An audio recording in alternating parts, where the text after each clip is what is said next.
Cause New York for putting together this wonderful convening. Very happy to be here and happy to see all of you folks here, not just from New York, but from neighboring states and states far away, so this is really great. I'm going to talk a little bit about just audits generally before I introduce my esteemed co-panelists here. You know, I think we've heard a lot of interesting information about how hard we need to work on getting information out to voters and on what the challenges are with voter registration and with turnout and so on. And this piece of the puzzle comes sort of further down the line. You know, after you get the hard work of voter registration done and you have ensured you have enough early voting sites and polling places all set up and ready to go, it's really important to make sure that the votes are actually captured and counted correctly. And you know, we know there's no perfect voting system. Equipment sometimes fails in a variety of ways, and outcomes can actually be changed as a result of equipment failures. So, you know, you don't want the wrong person to be seated in office. You know, that means that the will of the people who all bothered to register and show up is not being done. So, what's really important in a voting system is that it be resilient against the kinds of problems that can happen on election day and also against errors or fraud in capturing the vote correctly. One of the things that makes a system resilient in that way is having a way to check the voter's intent. So you need something that's independent of the software that captures or counts the votes that you can use to check the software that captures or counts the votes, an independent record that you can use in comparing to what the voting system actually says. Having that physical ballot is that the voter had a chance to confirm, yes, this is who I meant to vote for. It gives you the evidence you need to go back and reconstruct what the votes were, because you can examine it manually and make a comparison. It's like a recount, but it happens as a matter of course. Audits happen as a matter of course, whether it's a close race or not, whether a candidate requested or not. You don't have to rely on a candidate to request an audit. So it's a similar thing to a recount, but it would be something you do each time. Just like in banking, we do financial audits. In other industries, we do audits. We don't just audit at the bank, you know, once or twice and say, well, that came out okay, now we don't have to audit anymore. So audits in elections are very much the same thing. In this conversation, I'm talking specifically about an audit of the count, to make sure the system's working correctly. There are other kinds of audits, like making sure you complied with all the rules and regulations and that you kept track of all your ballots correctly, but this is specific to the counting. So a really compelling comparison between two elections, Minnesota and Sarasota. So the 2008 Senate race in Minnesota was razor thin, and Norm Coleman was reported to be the winner on election night in Minnesota, but Minnesota uses paper ballots with an optical scan system, and they did an audit and a recount, both, and they went back and physically counted all of the ballots, and they were able to determine that, in fact, the correct winner was Al Franken by using these ballots to make sure that the will of the voters had been captured correctly. In contrast, in 2006 in the congressional race in District 13 in Florida, at the time they were using a voting system that was a touchscreen voting system, and it didn't have any hard copy record of the voter's intent. And Vern Buchanan was reportedly ahead of Christine Jennings by 369 votes. But in Sarasota County, which is where most of this district resides, there was 18,000 votes that were not recorded at all for that contest, and it was a really high undervote rate for that particular contest. And in all of the other counties that were part of that, where they were using paper ballots, the undervote rate for that contest was only about 2 or 3%, but in Sarasota it was very high. They didn't have a way to go back and check. There was no evidence to go back and check whether that accurately captured the voter's intent or not. So with 18,000 missing votes and a margin of just under 400, you know, that was the outcome, and there was no way to confirm it or deny it. Audits, even really weak audits, you know, there's good audits and there's not so great audits, but even really weak ones can find useful information. For example, in Palm Beach County, again in Florida, our favorite state when it comes to elections, in March 2012, there was a problem with an election management software, and it ended up allotting votes to the wrong candidates and the wrong contest even. So the results were officially changed after they did a court-sanctioned hand recount, but they found this error in their audit.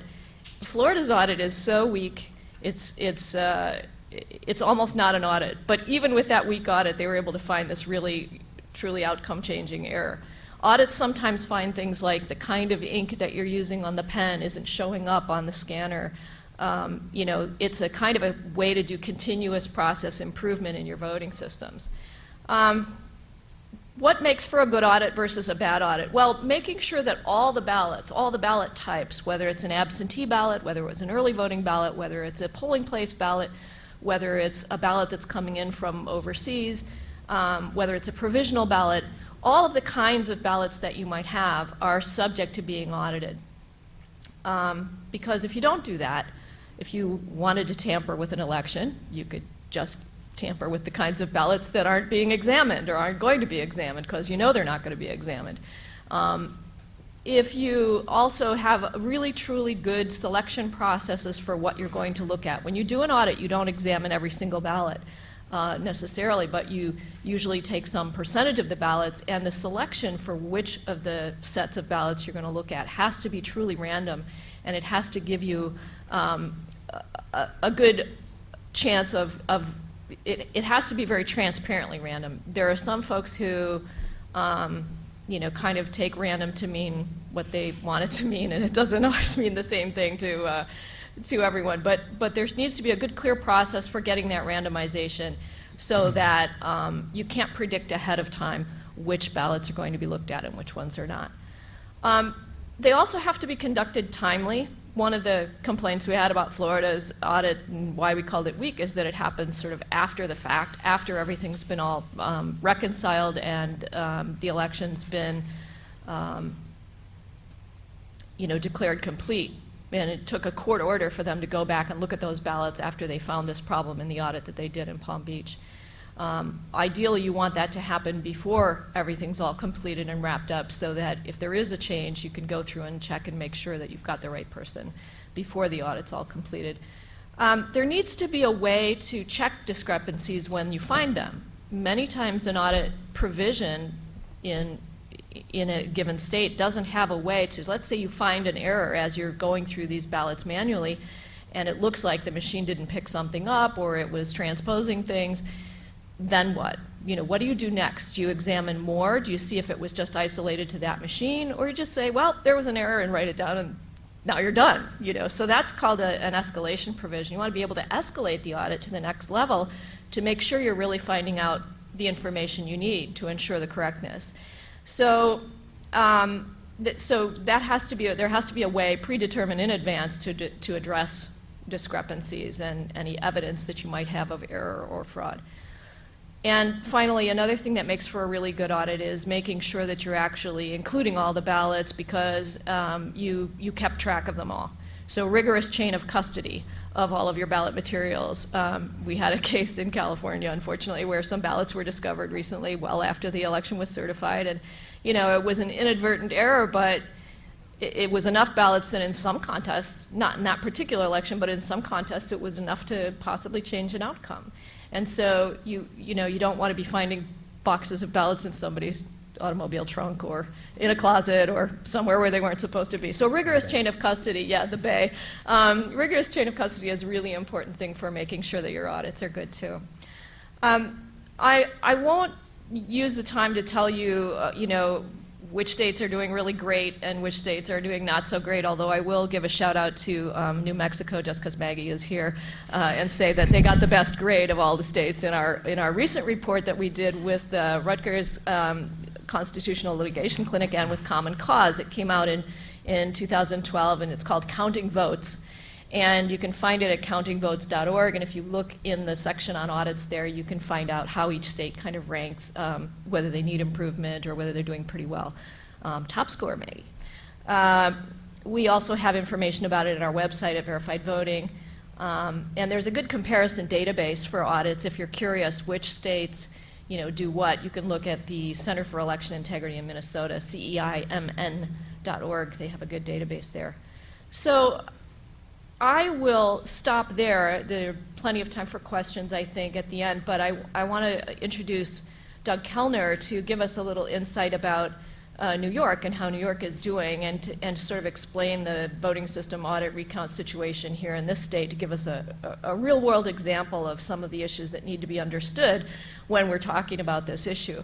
Doug is co-chair, for those of you who don't know, is co-chair of the New York State Board of Elections.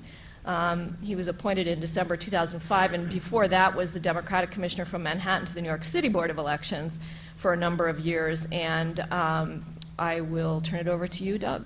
Thanks, Pam. So New York first started addressing these issues of audits in 2005 when it implemented the Help America Vote Act by passing its own Election Modernization and Reform Act. And the key principle behind that act was that lever voting machines would be replaced with ballot scanners, and that the election systems in New York would require a voter verifiable paper audit trail. Now, what is a voter verifiable paper audit trail? It's a record of how the machine is counting a vote that is verified by the voter, so that you know that the vote counted by the machine is the same as the vote that was actually cast by the voter. For example, a direct recording electronic machine that does not print out a voter verifiable audit trail is really just a black box. The machine may tell the voter that it is counting the vote the way the voter pushed the buttons, but you can't actually see the arithmetic going on in the machine, and so you don't know for sure if the machine actually counted it the way the voter had cast it, unless there is a voter verifiable paper audit trail. Similarly, a lever voting machine does not have a voter verifiable paper audit trail. The voter can never be sure that the lever machine actually registered the vote the way the voter thought they were casting it. So New York embarked on implementation of a voter verifiable audit trail. Of course, if you have a voter verifiable ballot, then it makes no sense if you don't actually audit it. So you need an audit provision, and New York adopted in 2005 what was really the state of the art of what voter integrity groups were asking by having a 3% random audit where 3% of the voting machines would be selected in each county for the ballots to be hand counted and compared to the machine counts. If there were discrepancies in the between the hand count and the machine count, then the audits would escalate according to a formula up into the possibility of a complete 100% hand count. Now, as it turned out, the first time that this was really tested in 2010 with a close Senate race in the 7th Senate District in Nassau County, case went all the way up to the Court of Appeals, and the election lawyers and legislators and election integrity advocates who worked on drafting this statute were surprised that the court had interpreted it a completely different way. And there were basically two problems with the court interpretation of the statute. First of all, the definition of discrepancy, which we'll share some of the blame for in the drafting at the State Board of Elections. A discrepancy is defined where the machine miscounts the ballot, but not because of, only because it does not count as a discrepancy where the voter mismarked the ballot, but the machine counted it the way it was programmed to do. And here's a trick, is that in New York law, one of the other reforms that we did at the same time was that we said that voter intent would override the technical rules for voting. So if a voter circles the name of a candidate instead of filling in the voter target box, the law says that that ballot counts even though the machine would see a blank box in the target for the voter. Similarly, the law says that if a voter signs the ballot or leaves an identifying mark on the ballot, the whole ballot is void and invalid. But the machine isn't going to look at the whole ballot. The machine's only going to look at the voting targets, and so the machine isn't going to see that a voter signed the ballot, rendering it invalid. So those are two examples of where voter intent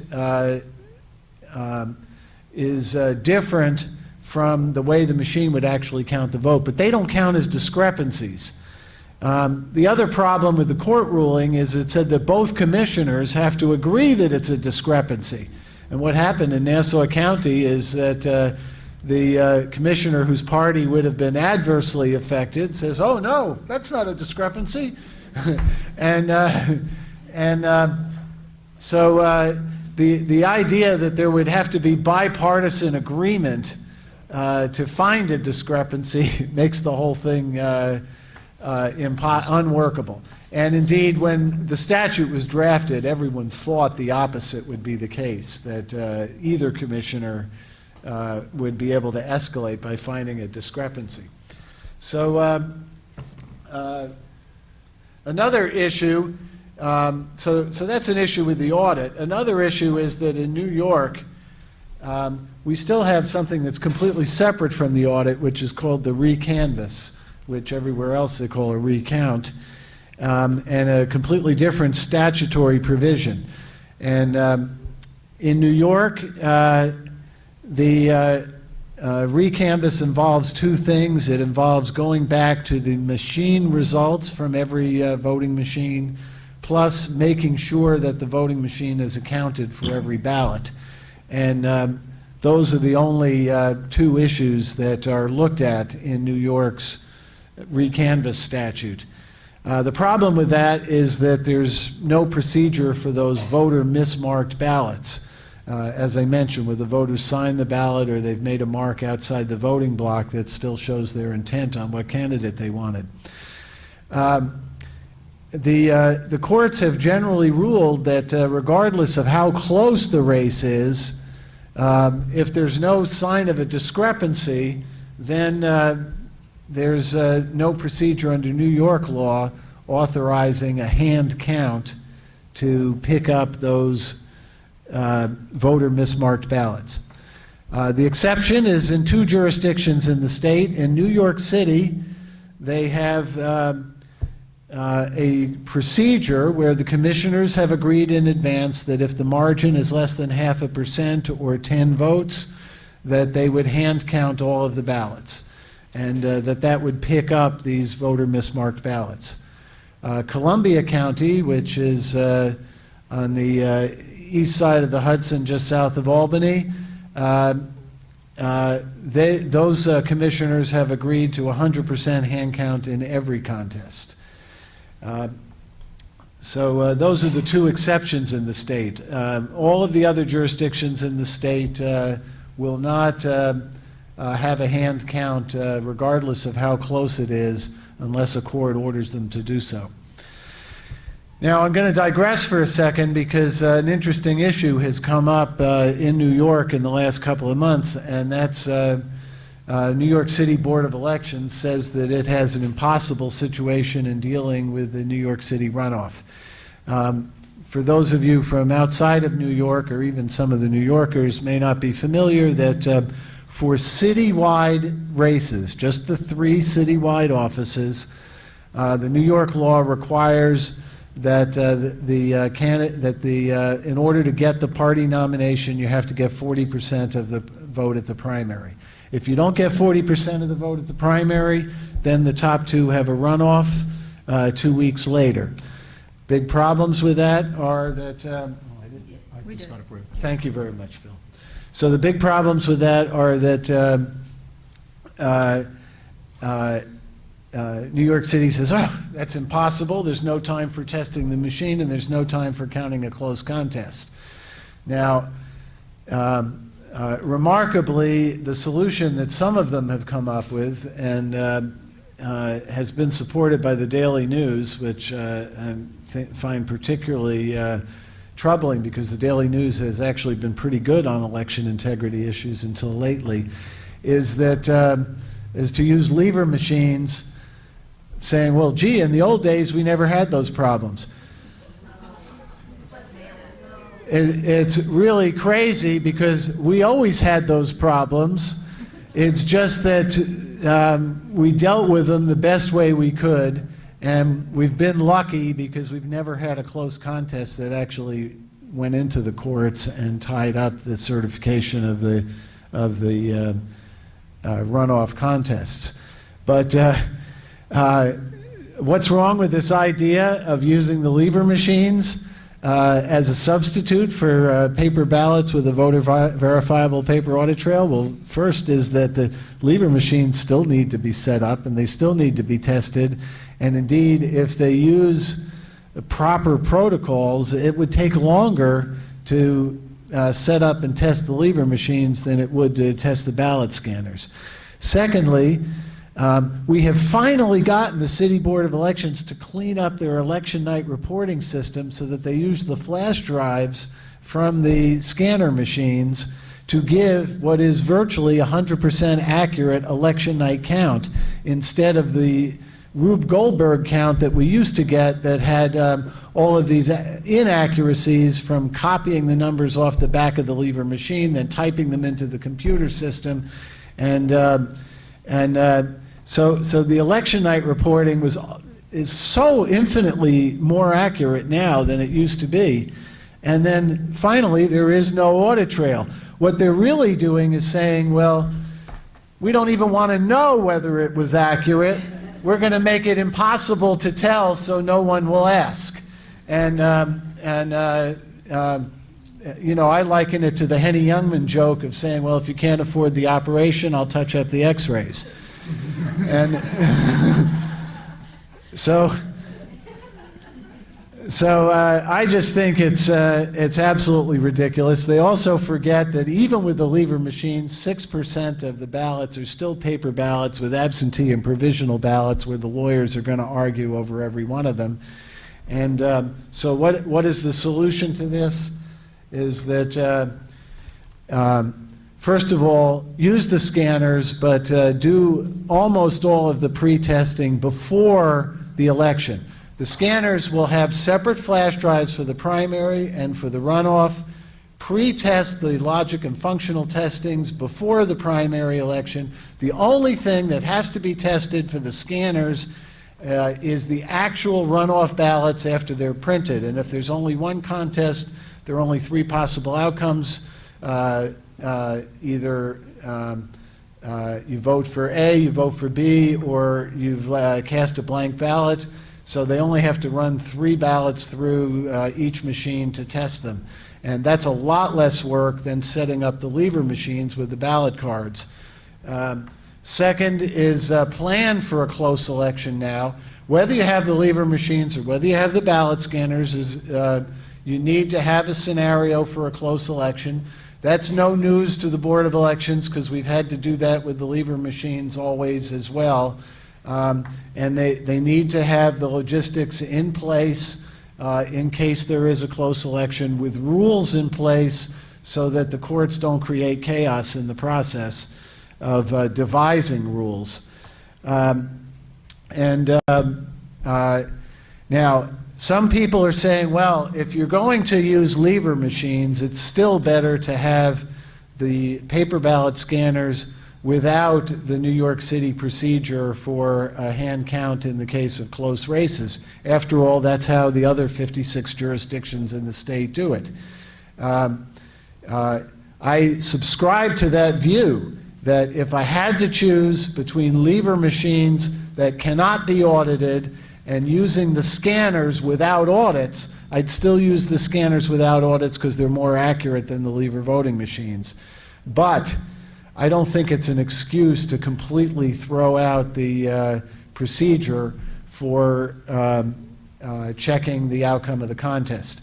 And one of the things Phil is going to talk about is that maybe this formula, which we wrote in 2000, of saying you have a hand count if the difference is 0.5% or 10 votes, is too crude, that there ought to be something in between that, and maybe you don't need to have a 4,000 vote margin in order to trigger an audit. It may be that a 400 vote audit margin is sufficient to trigger an audit, but you'd still, not to trigger an audit, to trigger a manual recount.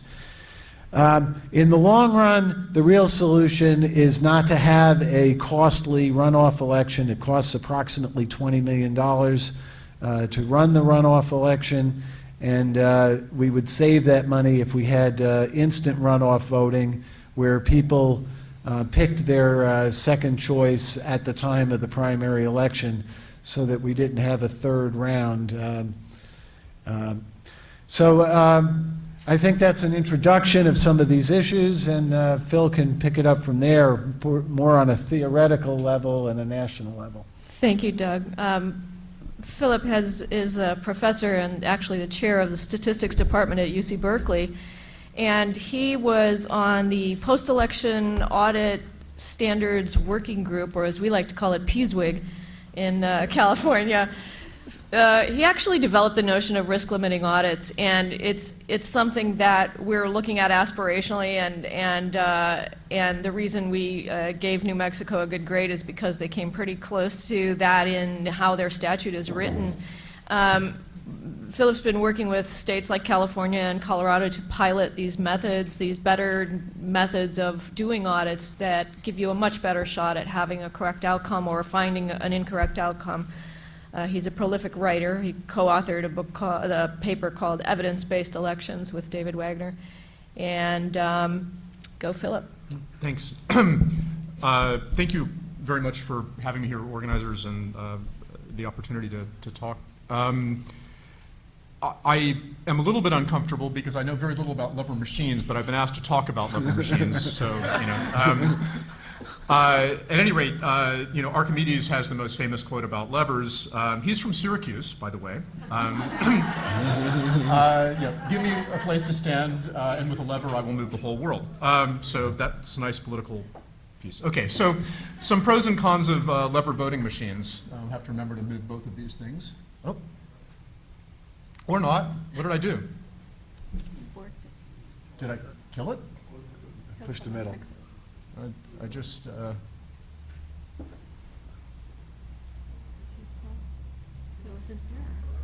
aha. See, things don't go wrong with computerized systems. Never, no. Computers, good.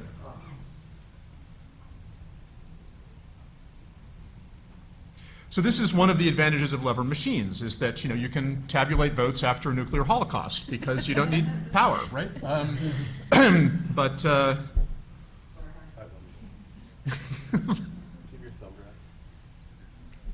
do I have the thumb drive? Yes.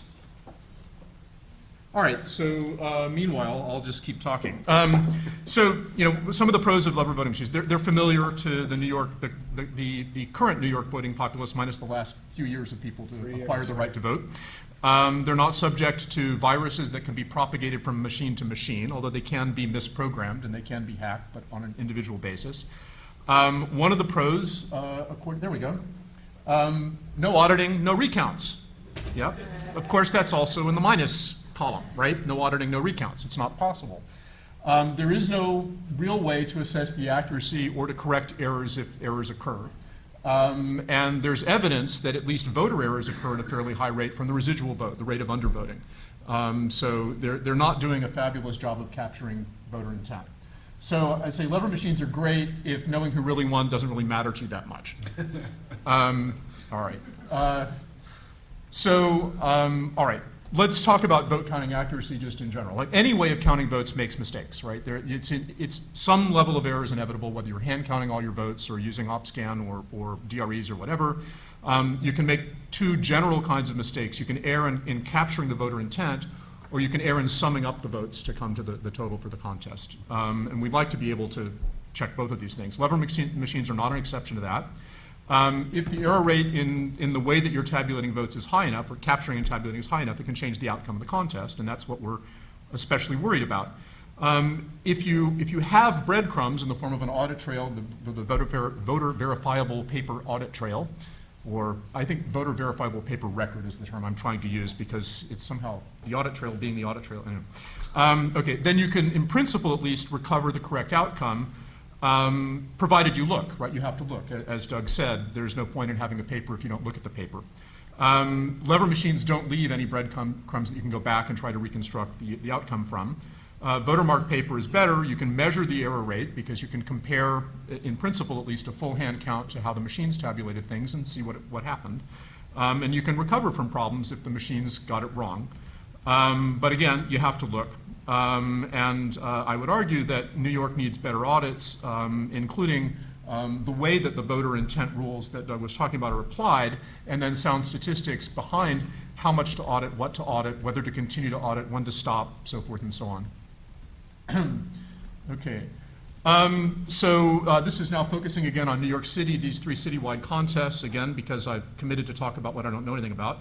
My understanding is that there is no full hand count, no recanvass if the winner gets at least 40.5%, or if all of the margins are at least 0.5% and at least 10 votes, whichever is larger. I can't think of any scientific or statistical reason for the 40 or 40.5% threshold. There's some reason for something like a 0.5% threshold, but I'm going to claim that it's not as good as doing a statistically based audit, that instead every contest needs some level of scrutiny, and the smaller the margin is, the more scrutiny it needs, because the less error it takes to alter the outcome. So I'll try to convince you that it's not, having a bright line is a little deceptive. The intrinsic error rate, in my experience, and I'd love to hear from elections officials in the audience, for voter marked paper is on the order of 0.05% to 0.5%. And this is just error in the equipment's ability to capture voter intent. This is not talking about programming errors or things like that, or the loss of ballots, so forth and so on, but rather the rate at which voters mark ballots in a way that the machines can't possibly read, like circling the name, so forth and so on. That happens at some background rate. It also depends on the exact technology that you're using to do this, whether it's precinct count optical scan versus central count optical scan, depends on ballot design, it depends on a lot of things. But I think as a base rate, that's a reasonably good number. Misprogramming the equipment and procedural failures can give much, much higher error rates than that. But I think this is kind of the intrinsic error rate is around that level. Risk-limiting audits can deal with all of these sources of error and still guarantee a large chance of correcting the outcome if the outcome is wrong, and do it at a much lower cost than a recount would take on the assumption that a recount wouldn't actually change the answer. If you're in a situation where a recount would change the winner, you want to do that full hand count. And one of the properties of a risk-limiting audit is that it escalates to the point that you eventually do a full hand count unless you get strong evidence that there's no point. So you can think of these risk-limiting audits as intelligent incremental recounts that quit as soon as it's clear that there's no point in continuing. But until it's really clear that there's no point in continuing to count votes, they keep counting, they keep looking at more ballots. Okay.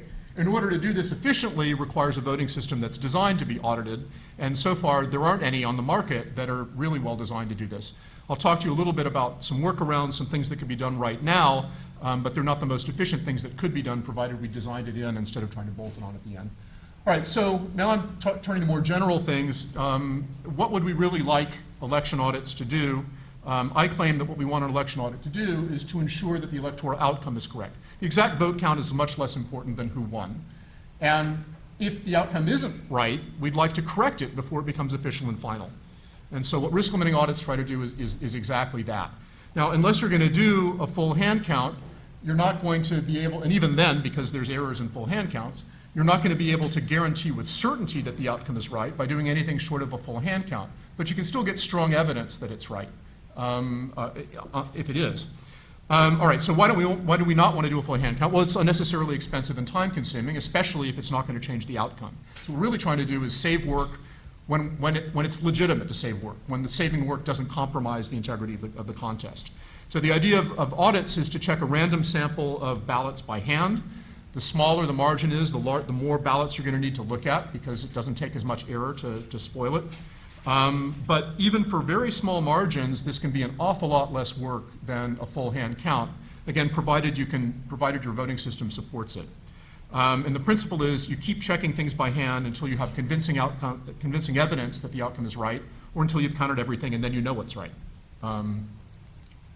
All right, so because these audits are based on a random sample, there's some chance that a wrong outcome will escape detection, that it'll slip through the audit. Right? But you can control that chance. You can make it as small as you like by designing the sample appropriately and the escalation rules appropriately. Though the risk, this word risk in risk limiting audits, is the largest chance that if you have a wrong outcome, that wrong outcome escapes correction. Okay, so it assumes that the outcome is wrong and says, what's the biggest chance that I'm going to fail to correct it? So again, it starts with the assumption that the outcome is wrong, not with the assumption that it's right. At the end of the day, the risk is not the chance that the outcome is wrong. It's the chance that you don't correct the outcome if it's wrong. Right? This is a very different thing. So if you think all the outcomes are right going in, they're all right going out. Auditing it doesn't make it more likely to be wrong. Right? Okay. So we can dial any number we like in for the risk limit. The number we've been using in California in the pilots has been 10%. Okay, so what's the principle? Well, why random sampling? What does random sampling do for you? So it's like the notion that you don't have to climb into the bathtub to put your whole body in to tell whether the water is too hot. If you stir up the water, you can just stick your toe in. That's enough. But it's crucial that you stir up the water. Otherwise, it could be hot on the top and cold on the bottom, or something like that. Similarly, you don't have to drink an entire pot of soup to tell how salty the soup is. A tablespoon is enough if you stir the soup up. If you don't stir the soup up, all the salt could be on the bottom, right? Okay, so the idea is that if you stir things really, really well, then a relatively small sample can tell you a lot about the population as a whole.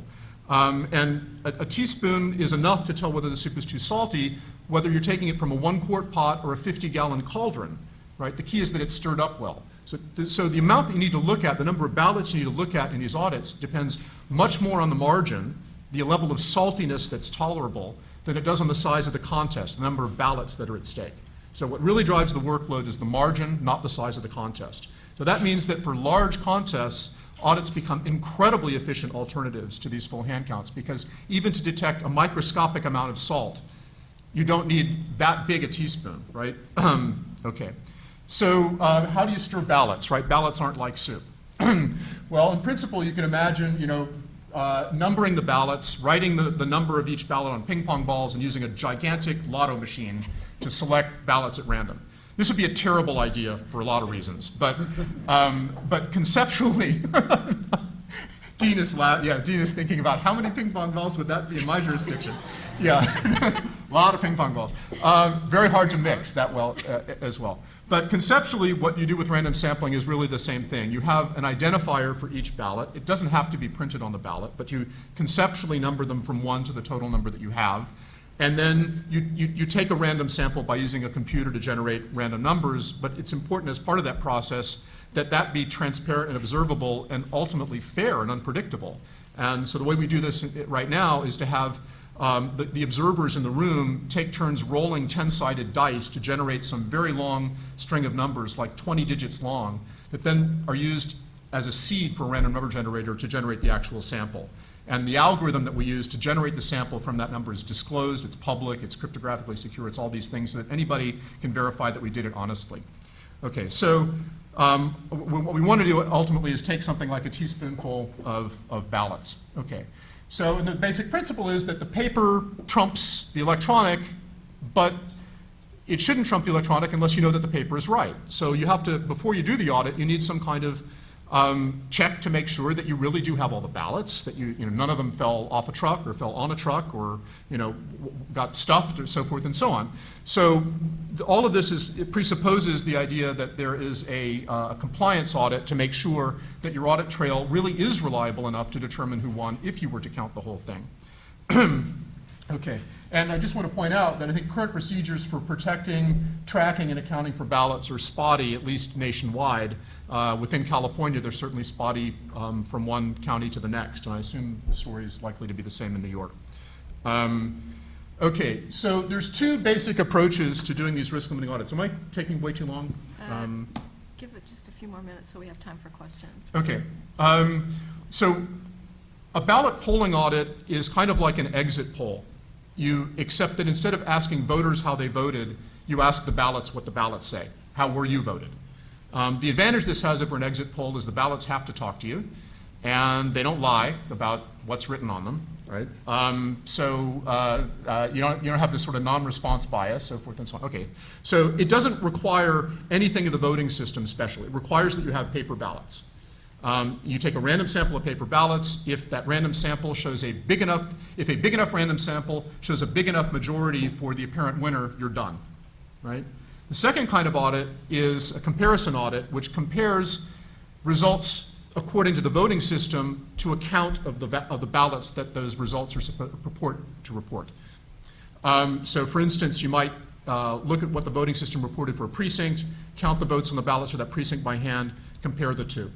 The advantage that has is that you can get by, if you could do that comparison on an individual ballot level, if the voting system would say, here's this ballot, I claim that this ballot shows a vote for Abraham Lincoln, and then you can go find the ballot and verify, does it show a vote for Abraham Lincoln or not? That leads to an incredibly efficient audit that uses you have to look at far fewer ballots than you do with a ballot polling audit, or if you audit at the precinct level or whatever. The problem is current voting systems don't tell you how they interpreted individual pieces of paper. All right, let me skip this and just go ahead to, this is kind of part of the punchline, comparing these are for ballot polling audits. So ballot polling audits, the number of ballots you need to look at depends to some extent on the luck of the draw. If you happen to get a bunch of votes for the loser on the ballots you happen to pick, you might have to look further before you get strong evidence that in fact the winner really won.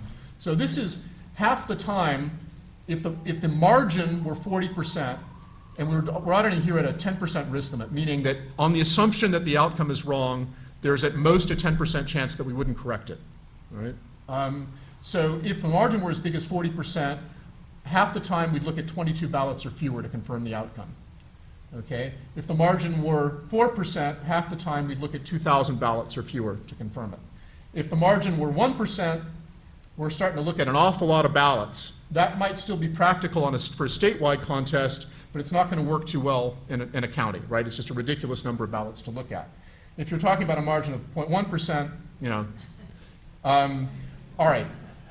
In comparison, if you could do a ballot level comparison audit that does require more out of the voting system, then here at 40%, these numbers are relatively comparable, 12 ballots versus 22. This is again assuming that when you look at the ballots, you don't find that the voting system erred, right? That you find that it was correct. Well here, even when you get down to 0.1%, you're only looking at 4,800 ballots from the jurisdiction, whatever the jurisdiction is, even if it's an entire state. So this is an awful lot less work than a full hand count of a contest that has a 0.5% margin, right? The problem is that we need to change the voting technology in order to support this, or at least to do some things to fill the gap between the current, say, New York voting technology that's based on imaging scanners. They capture digital images of the ballots, they associate a cast vote record with each digital image, but they don't tell you which piece of paper that's a digital image of. So putting the glue in place that would allow you to go back and reassociate the cast vote record with the piece of paper that it came from would make it possible to be in that far right column and audit these contests very effectively with a relatively small sample, right? So that's the big missing thing. Should I take a second to talk about evidence-based elections? I'll save time instead. Here's my final. So don't resurrect the lever machines. Leverage the paper trail instead. And that's just a much better solution. I think that everybody should be mandating rigorous ballot accounting. You got to know that what you sent out equals what came back, voted, spoiled, unvoted, et cetera, and have a handle on, I mean, it's never going to match perfectly, but have a handle on the extent to which it doesn't match, and take that into account when you're trying to confirm the outcomes. Mandate compliance audits, making sure that nobody's had an opportunity to tamper with the audit trail. I think that immediately every state that has paper could do a ballot polling risk-limiting audit for statewide contests, and it would be not that much work down to margins that are relatively small, like a few percent. And we get an enormous amount of leverage from the paper that people already have in place from that with no modification to the voting systems. It's possible. This is doable. We just need the political will. That's the only thing that's missing. Then I would say that New York, if you can develop the software that allows you to go back and reassociate this image and cast vote record with a piece of paper that it came from, you'd be there. You'd be able to do these ballot level comparison audits. Improving the audit law, requiring risk-limiting audits, improving the voter intent provisions that I was talking about. And once you have these risk-limiting audits in place, you can eliminate the automatic recount provision, right? The local election official can make a strategic decision saying, which is going to be easier for me? To do this audit down to a level of temp that's going to require me to look at this many ballots? Is it easier to just cut to the chase and count them all by hand anyway? Maybe then it becomes an economic and logistic decision rather than an election integrity artificial bright line. Right? You get the same kind of assurance without necessarily having to do so much work. And then, eventually what I think we should be doing as a nation is planning for replacement voting systems that have this built-in ability to be audited at the ballot level. That's really the way of the future. Thanks a lot. Thank you very much, Philip. I am sure there are a few questions. I know that sometimes people's eyes glaze over when the word statistics even comes up into the conversation, but I think Philip's really good at explaining it clearly with things like the salty soup.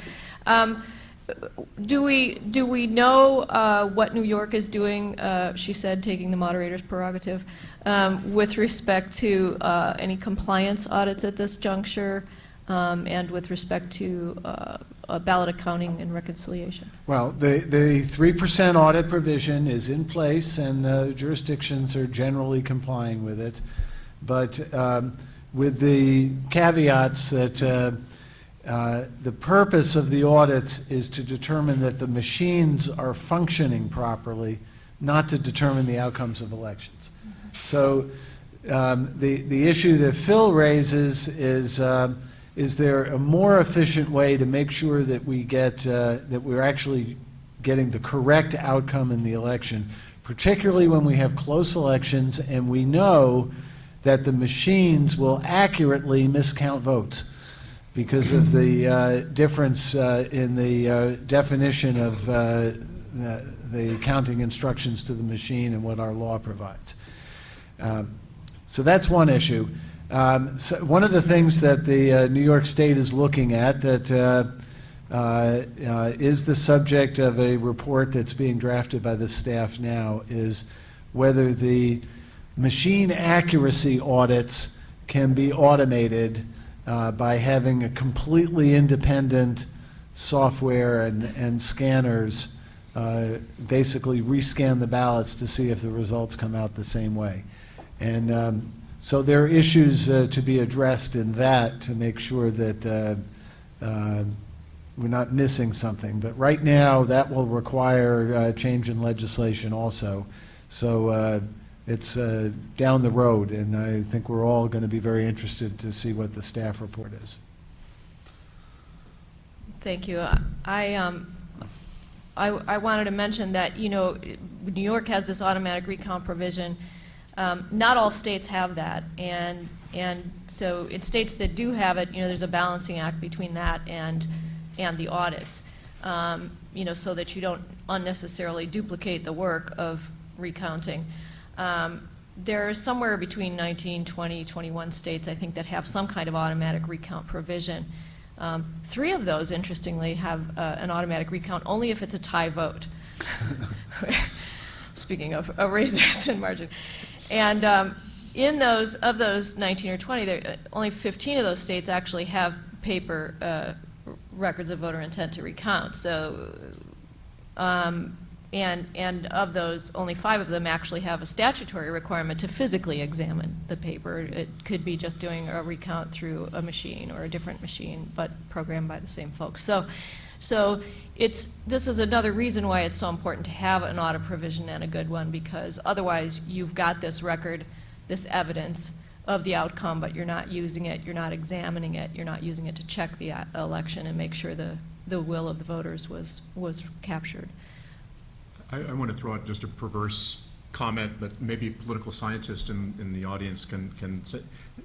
It's kind of funny that we worry about things more when the margin is close, because if you think if it really were a tie, you're going to disappoint the same number of people regardless of what the outcome is. And so deciding it by a coin toss maybe isn't silly. We just anyway. Sorry? It's fair in some sense. I mean, it's anyway. Certainly cost effective. So and the loser gets to keep the coin, I think That's is it. what happens. I had a question, and well, first an observation. I think this shift from actually determining the outcome and verifying the outcome versus verifying that the machines are working it's an important shift, but it is still a shift in terms of how we've been talking about accountability and verification in our elections process. And I think I'll be interested maybe for some of the election officials to comment on that shift. As a lobbyist and advocate, it's certainly easier to blame machines than blame counting procedures. So I just think, I'm not sure. I don't know, I'm just sort of hearing this distinction a little bit. So I'm curious about that. But I also, so if you want to comment on that again, great. But if you could slow down a little bit and explain again what kind of software and systems we need to shift to be able to accomplish the kinds of risk-limiting audits we're talking about, I would appreciate a better understanding of that. Sure. So first on this notion of auditing to tell whether the machines are working, whether the machines are working isn't a yes-no thing. They're going to work with some level of accuracy. And the question is, what level of accuracy is good enough? And what level of accuracy is good enough? I think sort of the best measure of good enough that we've got is well enough to determine who really won. And so if you're going to audit to make sure that the machines counted accurately enough to determine who really won, you're back to a risk-limiting audit. It's exactly the same thing. So the idea that the machines are either working perfectly or not working perfectly, I mean, they're never working perfectly. I mean, what's good enough here? With regard to the changes to technology, there's no change at all needed for ballot polling audits. All you need is the paper, and you need to know where the paper is. You know, sort of my slogan for this is, it's the morning after the election, do you know where your ballots are? Right? And if you know where your ballots are and how they're organized, you can do a ballot polling audit. For the comparison audit, and again, the advantage of the comparison audit is efficiency. You have to touch fewer pieces of paper, provided you can do the setup. The setup can be expensive. So ballot polling audits can be a lot cheaper and easier if the margin is big. If the margin is small, it's worth all of this setup. But since you don't know whether it's going to be big or small next year or next election, it'd be nice to have the infrastructure in place to support the comparison audit. So what you need to do this as efficiently as possible is a voting system that will tell you how it interpreted each piece of paper. That's it. You need a cast vote record that is associated with a piece of paper. All right, and to translate that into English, for a ballot scanning device, that means you need to have an identifying mark on the ballot, and if you're going to comply with privacy rules, that means you have to put the identifying mark on the ballot after the vote is cast. It actually doesn't require an identifying mark on the ballot. It requires the ability to identify the ballot to the cast vote record. It can be identified in a number of ways, though. For example, if you keep them in the same order or close to the same order. Well, all right. Well, I mean, right. We've done this in California now, I don't know, 8 or 9 times, something like that, using this sort of approach. If you're basing it on a second scan, then it's sort of easier to keep them in order in the second scan. Right. Ballots are distinguishable. I mean, any election official who's handled a bunch of ballots knows you can go into a precinct, a pile of ballots from precinct, and people don't mark things the same way. You can tell ballots apart. So can a computer. So you can use the fact that no 2 ballots are marked exactly identically to tell ballots apart, and that can be the basis of identification. And that could be the basis of going back and taking the current images that have been captured by New York systems and matching them back to the paper. So, but somebody's got to write the software. Some jurisdictions are thinking about systems that would have an interface that enabled the marking of the physical ballot, so that the kinds of mismarks that occur when maybe a voter circles the oval instead of filling it in, or or inadvertently makes a mark that's interpreted as a mark are minimized. And a lot of election officials who are in paper ballot districts will say, the voters make all kinds of marks, so it's really problematic, and we wish there was a way that it would be more regular, and they would be then less distinguishable, I think. But even so, I think that there's probably, I think that the goal here is to move towards a way that would enable you to tie the two together with ease so that you could do this kind of more efficient audit. Travis County, Texas is working on a new voting system that does tie these things together by printing an identifier on the ballot, but doing it in such a way that it can't be tracked back to an individual voter, just using cryptographic methods. So, I'm fairly confused about this risk-limiting audit. So I kind of put everything in perspective of St. Lucie County in Florida, who this year had a total meltdown when it came to counting their ballots. And they had to, well, it looks like some ballots were in fact counted twice, so they did a non-recount recount because the law in Florida didn't allow them to recount it.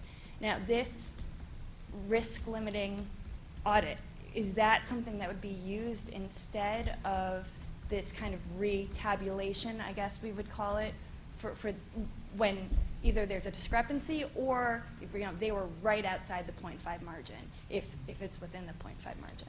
So what would happen in the course of if that contest were subjected to a risk-limiting audit, what would happen is when you started to compare the paper to the records, you'd notice that, first of all, going in, you'd notice that the number of records didn't match. You didn't have the same number of pieces of paper as recorded votes, and that would be a problem going in.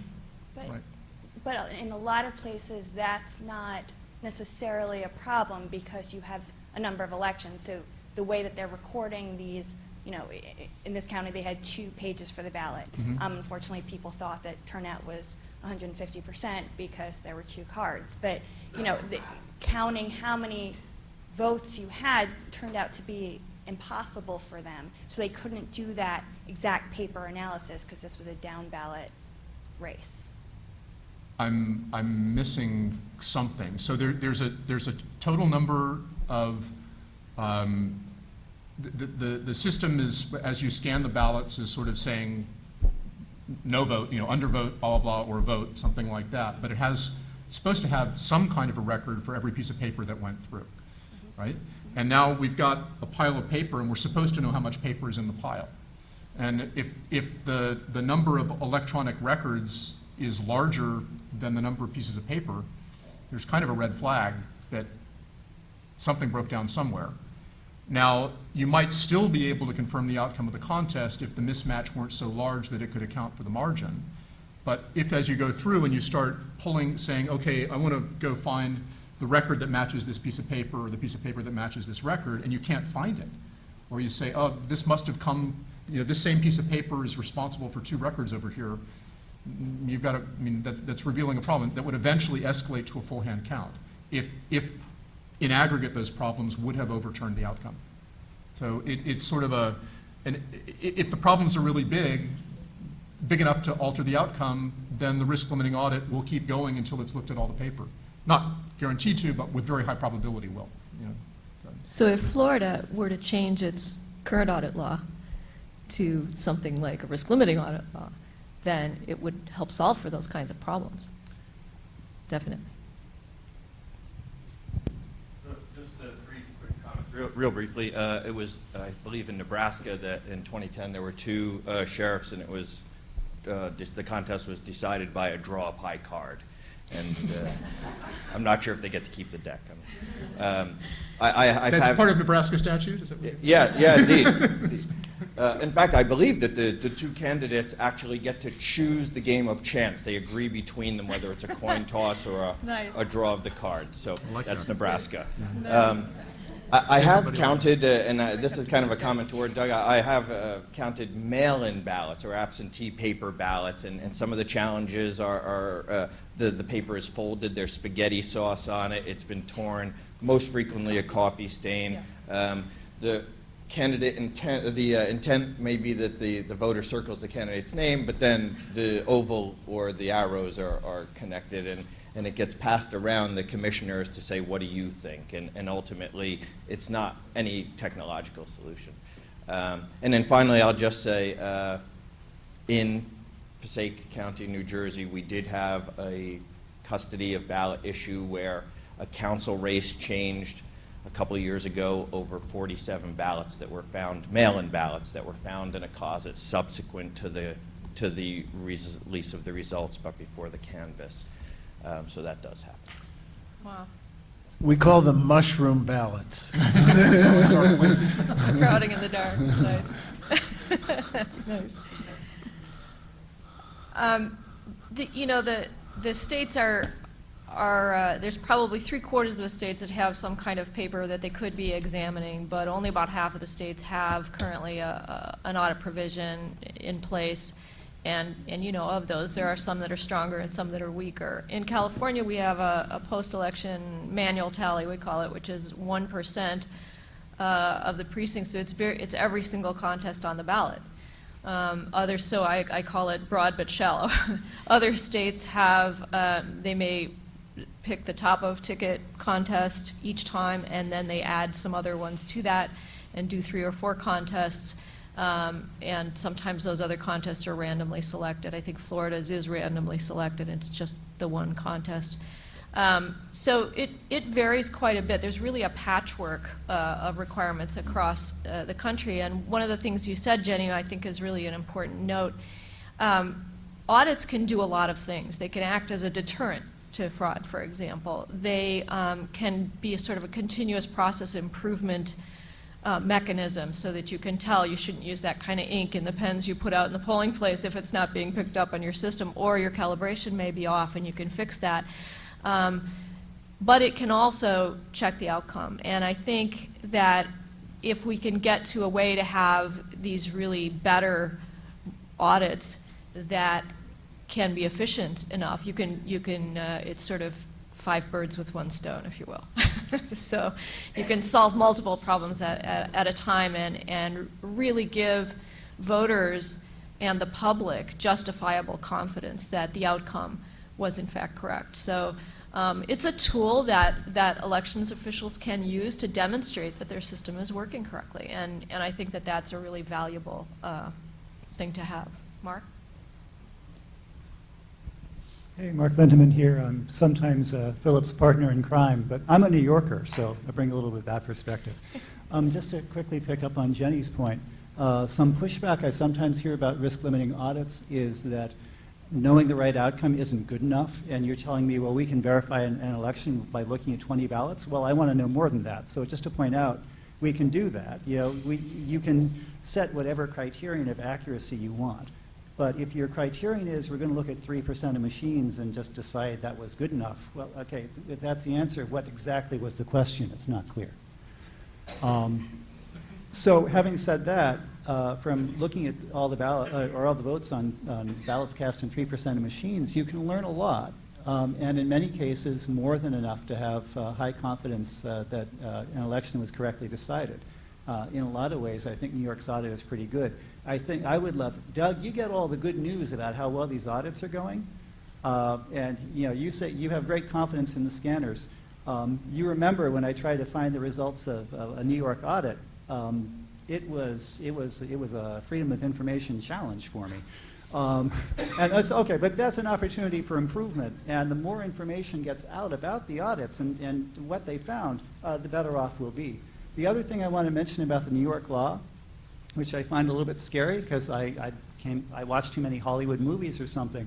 Those escalation decisions, assuming that they're made reasonably, they're made on a county-by-county basis. So in a congressional contest or a statewide contest, it could be the case that we could have audits escalating to 100% hand recounts in some counties and not in others. It could be the case that an audit in New York State could result in a previously correct outcome being corrected to an incorrect outcome because some counties did a recount and other counties didn't. It just makes me a little uneasy. So I would like to see more rational recount law, and we could audit law. I'd like to see more rational recount law in the state too. And you know, we could do a lot of that even without going full Monty on risk limiting audits. Those points are well taken, Mark. I want to underscore, continue doing the pushing for the making FOIL requests for ballot images. Michael Aronson from the Daily News has been successful in his requests for ballot images, and I think a day will come when those ballot images are just posted on the internet routinely, or at least that links will be posted so that people who want them can download them.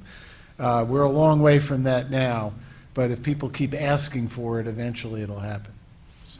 That actually worries me a little bit from a voter anonymity perspective. I wanted to say one more thing about the New York audits, though, and the Senate District 7 contest, that the lower court, i.e. Supreme Court judge, ruled that a difference between the hand count and the machine count is not a discrepancy if you have an explanation.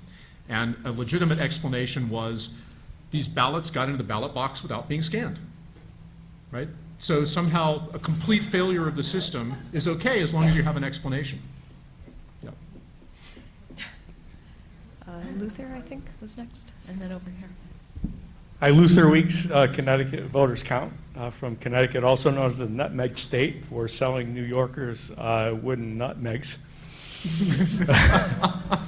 You know, I think three things not to lose sight of maybe is, you know, number one, risk limiting audit isn't auditing the machines, it's auditing all the ballots in the whole election, or it doesn't work. And second, we really need to audit the whole process. You know, not just the chain of custody, but the check-ins versus the ballots and that kind of stuff.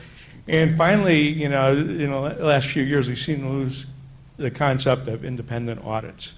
This is about the only place where we don't have an independent audit, where the people doing the auditing we normally expect are the same people that ran the election, and the people reporting the audit are somehow very closely linked to those who did the audit. So sometimes it's hard to have public integrity with that. You know, that's an interesting question that's come up, especially when looking at other industry areas where there are audits. But I think one key thing that we call for in determining what qualifies as a good audit is having good transparency. And I guess another way to say that would be good observability by the public, so that the public can come and observe and satisfy themselves that the conduct of the audit is actually correct and legitimate, that what's being audited is the right documents, and that they're doing it in the right way. You know, been an observer in California and also participated in an audit in Ohio, and, you know, had the opportunity to even, you know, answer questions for other observers, and just, you know, so that people could see that what's happening, what's being marked down in the audit is actually correct. And I think, you know, you need that level of transparency. Otherwise, you know, what's it for? Do it behind a closed door and nobody sees, and declare it all fine. You know, that doesn't really help, and that kind of takes away the reason for doing the audit altogether. So yeah, transparency is really key. If it's not done by an independent entity, you know, having that transparency is a good fail-safe, but even if it is done by an independent entity, you know, how do you know how independent they are? You know, you still want that level of transparency. So I say that probably the uppermost concern might be the level of observability by the public, by interested citizens, by good government groups who may want to go ahead and observe that. There was a question over here, I think, yeah. Take the mic. Thank you. We agree that there should be rigorous ballot accountability, and certainly the commissioners in New York City think so too. Do you have a position with respect to printing ballots on demand at poll sites, and would that be problematic as far as ballot accounting? It certainly makes it harder. If you're using special ballot stock, at least for your printing, so you can account for the ballot stock or do something like that, that would help. You know, some kind of security paper that's embossed with this or that. I mean, so yeah, keeping track of supplies. This is actually a harder thing to do with, you know, the spool VVPAT thermal paper, because you can't predict how much paper will get used by a given voter, since if they cancel their vote out at some point and then start over, so forth and so on, the amount of paper that comes out is unpredictable. And similarly, it's an issue for systems that only print the voters' final selections, which is what Travis County is considering. I don't know if LA County is considering that or not. Dean's busy. So it complicates it. I'm thinking about in advance. Are you referring to From New Mexico, we're talking about ballot on demand? Yeah, yeah. blank ballots, and I'm thinking about what level of accountability do you need on blank ballots that haven't been voted at all? Yeah. When we did the counting votes report, one of the things we looked at, in addition to audits, was the section on ballot accounting and reconciliation. And I think Luther mentioned this, that you want to know that at the end of the day, you have sort of the same number of votes as you had voters come in and sign in that day. And you can have checks and balances on a ballot on demand system so that you're not having to print excessive numbers of ballots. And I think one of the arguments for machine-based voting where you use a machine interface in the past has been, you don't have to print up a ballot in advance for each voter that you think is going to come in, and they're really useful in that sense for an early voting or a vote center kind of scenario. And the answer to that, where you still do get a physical ballot, is a ballot on demand system. And I think they're being improved, literally as we speak. So there are definitely ways that you can have some accountability for that. In doing your ballot accounting and reconciliation, though, you just have to take into consideration what the type of voting system is, and are you doing those comparisons and those counts? You had 100 voters come in. Do you have 125 ballots, or do you have 75 ballots? Either of those is bad. You have 100 ballots, that's good. So checking that kind of information each time is really crucial. And it's necessary for being able to do a legitimate audit after the fact anyway. One last question. Yes, I'm Virginia Martin from Columbia County. I'm commissioner up there, and we do count all of our ballots up there. We're not really keen on the 3% audit, as you know. And I will say that we have great public transparency. The people come in and they watch the count, and they typically don't stay all that long because they're so impressed with it. But we do let anybody come in and watch the count. We count all the ballots. We also have very good chain of custody with our ballots. We have to account for every single one, and we do. And the public knows very well because the public is there counting every single ballot. So I think we have great confidence in our elections in Columbia County. I wanted to ask Philip about what he estimates the cost might be to develop software to support that ballot level comparison that you're talking about. Because while we have a cost of counting every one of our ballots, not that we really want to do that, we'd rather do a good audit, not 100%. While we do have a cost for that, I wonder how that compares to introducing more technology, new technology. You're talking about specifically for the New York systems Yeah. that are in place? I don't have a good estimate. I think that the majority of the cost would not be in the algorithms that are doing the matching, but would be in designing a good user interface for local elections officials to be using. And that's something I have no experience with myself. Right. The computational vision side of it to do the matching, I think you're, a few months from a team of good undergrads would probably do that. It's not huge. One of the things that I like about counting all our ballots, and I don't like everything about it, but one of the things that I do like is that the public understands it. Yep. The ordinary person completely understands how the process works. There is nothing that's complex about it. So on the transparency side, I just want to chime in one more thing, which is that doing the audit at the ballot level is a lot more transparent than doing, say, New York's 3% audit, where you have to kind of pay attention to people shouting out names of candidates and tallying and this and that, as opposed to with the ballot level audit, you hold up the ballot, you say, who do you see a vote for?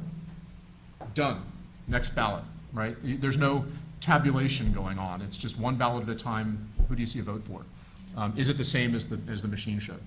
Thank you, Okay. everyone. Thank you, panel.